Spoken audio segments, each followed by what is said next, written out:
ભરૂચના અંકલેશ્વરની નવી નગરીમાં રહેતા હરજીતસિંહ દરબારસિંહ સિકલીગરે 2 ડિસેમ્બરના રોજ રાત્રે હસ્તી તળાવ રોડની બાજુમાં પાર્ક કરી પોતાના ઘરે ગયા હતા।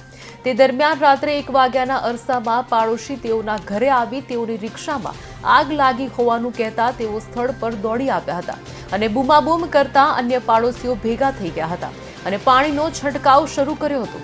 જો કે રિક્ષા સંપૂર્ણ બળીને ખાખ થઈ ગઈ હતી। રિક્ષાના માલિકને તેઓની રિક્ષા શાંતિનગરમાં રહેતો નેનુસિંહ જસપાલસિંહ પર શંકા જતા તેઓએ મોહલ્લામાં લગાવેલા સીસીટીવી કેમેરા ચેક કરતા તેમાં નેનુસિંહ જસપાલસિંહ સહિત એક ઈસમે ભેગા મળીને કોઈ જ્વલનશીલ પદાર્થ રિક્ષા ઉપર છાંટી આગ લગાડી હોવાનું જણાઈ આવતા રિક્ષા માલિકે બંને ઈસમો વિરુદ્ધ શહેરે એ ડિવિઝન પોલીસ મથકે રિક્ષાને 50,000નું નુકસાન થયું હોવાની ફરિયાદ નોંધાવી હતી।